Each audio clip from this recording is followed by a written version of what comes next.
On espérait toujours que cette église n'allait pas être vendue, on espérait toujours que ça allait être réouvert. La fermeture a été abrupte, sans consultation de qui que ce soit. Nous, ça nous affecte beaucoup. Alors on sait que c'est vendu, on sait que ça ne va jamais être à nouveau un lieu de culte, mais ce qu'on veut, que ce ne soit pas détruit. Vous allez voir l'état que c'est inadmissible. On ne peut pas s'adresser au maire Benoît Payan, qui est natif du quartier. Il ne répond jamais. On espérait toujours que cette église n'allait pas être vendue, on espérait toujours que ça allait être réouvert. Et donc lorsqu'on a su en décembre que c'était vendu, on s'est dit punaise zut, il faut faire quelque chose. Ici, on est sur le parvis entre les deux églises. L'église Saint-Maurice à gauche, et là vous avez l'église Chirier qui a été construite dans les années 40. C'était l'ancienne entrée de l'église. L'église était construite quand je suis née. J'y ai fait toute ma catéchèse. Mes filles ont fait leur catéchèse. Elles ont été catéchistes ici aussi. J'étais très active. Je faisais l'aumônerie. Le père Jean-François qui était là parce qu'il était malade. Et cette église, elle me tient à cœur. J'y suis attachée sentimentalement. En 2019, le père Sigueri a décidé qu'il fallait la fermer, que l'église était dangereuse parce qu'il y avait soi-disant des briques qui tombaient. Moi, je sais que j'y suis retournée pour prendre 2-3 trucs. Avec une collègue, on a regardé, était intact, il n'y avait rien qui était tombé. Non, vous n'avez pas un organisme compétent pour dire que le lieu a des problèmes ou pas. Il n'y a aucun rapport qui a été fourni pour dire que la fermeture a été abrupte, sans consultation de qui que ce soit. On s'adresse à Jean-Marc Aveline, on lui demande de répondre, de dire si oui ou non. Une paroisse qui a 2 belles églises, tout ça, ça peut être fermé par décret, ou est-ce que une paroisse, ça mérite pour les gens qui ont œuvré là-dedans, tout ça, au moins une petite cérémonie d'adieu. Vous savez, on a été mariés là-dedans par Jeff en 2014. En 2014. 24 décembre 2014. Je ne peux pas vous dire plus. Il paraît que cette église aurait coûté le prix d'un T3 de l'époque. C'est un geste architectural qui est particulier. Alors c'est toujours la même chose, on vous dit oh, c'est pas une église, c'est pas ci, c'est pas là. En fait, elle est dédiée à l'évêque, à l'archevêque Maurice Dubourg. On lui reprochait de faire des églises modernes. Peut-être de l'extérieur, les gens ils vont dire. Mais quand vous rentrez à l'intérieur, d'abord déjà, elle est chaleureuse. Vous n'avez pas de décoration d'or, de statues, non, elle est très simple. Vous aviez, parce que ça a été enlevé, le tabernacle qui a été construit pour ici. Vous aviez la statue de la Vierge, le Christ en croix et le chemin de croix. C'est vraiment symbolique. C'est l'antre de la baleine dans laquelle Jonas est resté 3 jours avant de faire ce que le Seigneur lui avait demandé de faire. Donc il a pris le bateau, s'est jeté à la mer. Il a été avalé par une baleine. C'est vraiment symbolique. Une église, c'est simplement un lieu où les fidèles peuvent se rassembler, quelle que soit la forme, quelle que soit la décoration à l'intérieur. Il suffit que vous soyez dedans et que vous rassembliez régulièrement, c'est une église. Alors le cambriolage, apparemment, il serait passé par ici. D'ailleurs, la serrure a été changée. C'était le week-end du 3-4 mai. C'est le locataire qui est là, qui a attendu le matin. Les portes claquées. Je ne sais pas comment ils sont débrouillés. Ils sont rentrés, ils ont cassé à l'intérieur. Ils seraient rentrés dans le presbytère. Avant, déjà, on a eu une intrusion. Là, au-dessus, vous avez des combles qui sont aménagés. Oui. On a eu des individus qui étaient rentrés, quand on n'en sait rien, qui étaient installés là-haut, tranquilles. Et là, dedans, en fait, ils étaient bien, puisqu'ils avaient l'eau. Ils avaient le couvert aussi, parce qu'il y avait des réfrigérateurs. Et l'équipe Saint-Vincent qui s'occupait de tout ce qui est denrées alimentaires pour les personnes en difficulté, quand ils en avaient trop, ils les mettaient ici. Du coup, quand on l'a vu, on les a mis dehors. Ça a duré la nuit, mais eux, depuis combien de temps ils étaient là, nous n'en savons rien. Ensuite, il y a les graffitis. On essaye de faire en sorte que... On attend qu'il y ait quelqu'un qui est un peu, je ne sais pas, de décence. C'est une porcherie ici. Nous faisions beaucoup d'entretiens avec des personnes âgées autour. Ça n'a jamais été dans un tel état et c'est inadmissible. On ne le supporte pas. Est-ce que vous voulez qu'on le lève nous? Non, on l'a fait pendant des années. Non seulement on l'a fait, on nous a enlevé les clés et on nous a dit vous ne touchez plus à rien. Donc, on ne touche plus à rien, c'est malheureux. pour taper ici, il faut être fou.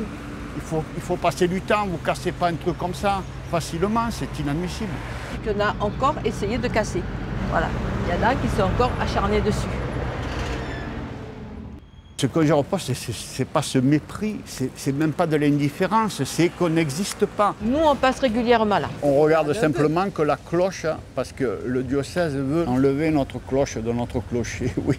Donc tous les jours, nous passons devant. Parce que vous allez avoir ici des petits programmes immobiliers, comme ça se fait, vous voyez. C'est comme si ça va être un couloir à Bagnoles. Les gens vont à la plage, au supermarché, il n'y a plus d'endroit où vous pouvez vous retrouver ces endroits pièces jaunes que j'appelle simplement de s'asseoir ici. Il y avait des bancs, il y avait des vieux, ils venaient se mettre sous l'arbre, tout ça. On discutait, tout ça, ça n'existe plus. Vous n'avez plus de mariage, plus de baptême, plus d'enterrement. Les gens l'acceptent, donc on va l'accepter. Voilà.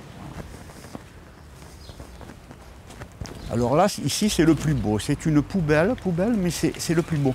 On faisait le petit jardin ici, il y avait un petit potager, c'est super sympathique ici. Et puis en plus, il y a eu des repas qui ont été faits, c'était une vie de quartier. Les petites structures comme ça n'intéresse pas. Ils ont laissé le tuyau, mais ils nous ont coupé l'eau. On a arrosé pour que ce soit un peu autre chose.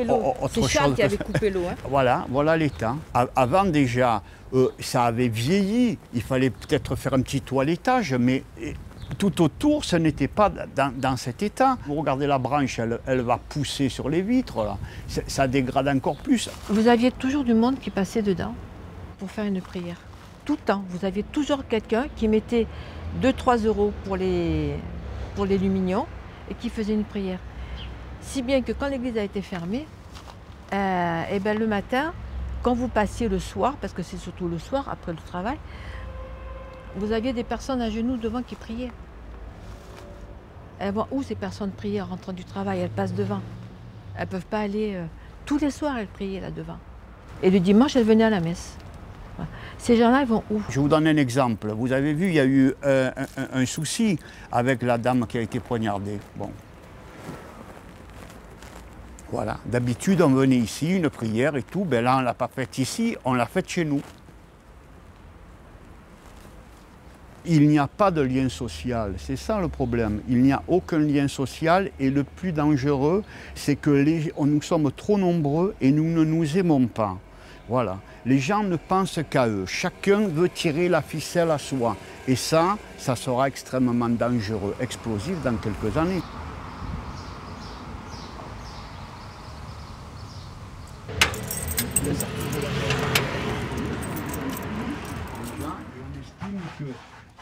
Après l'avenue de Pontier. On est trop laxiste quelque part. Par exemple, moi je travaillais à l'hôpital. Dans les hôpitaux, on respecte les menus musulmans, les menus israélites, mais le vendredi, vous n'avez plus de poisson. Je veux dire, c'est bête, hein, mais le poisson, le vendredi, c'est pas obligé. Vous pouvez avoir n'importe quoi. Il n'y a pas du tout la même... on n'est pas respecté. Ça, c'est pour le cinquantenaire de l'Église, qui n'aura pas 100 ans. Hein. La nôtre, hélas, est 42.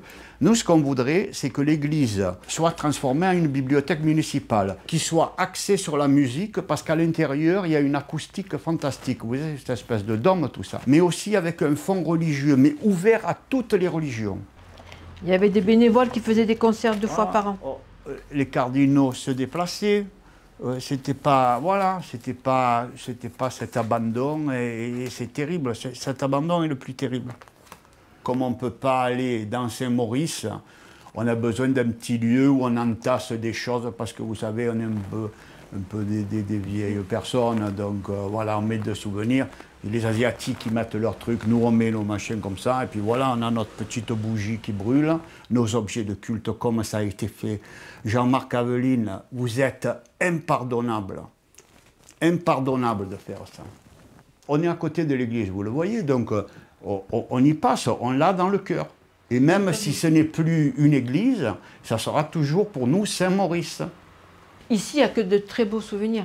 Il y avait des repas qu'on faisait, il y avait les barbecues avec les prêtres qui étaient là. Il y a eu les baptêmes, il y a eu les mariages. Infernal. Oui. Très triste. Nous, ça nous affecte beaucoup. Voilà. Vraiment Nous avons des collègues, des amis qui nous disent « mais non, mais quand même, mais ça nous affecte ». Alors on sait que c'est vendu, on sait que ça ne va jamais être à nouveau un lieu de culte, mais ce qu'on veut, que ce ne soit pas détruit. On a beau nous dire « mais ce n'est qu'un bâtiment », oui peut-être, mais ça représente beaucoup.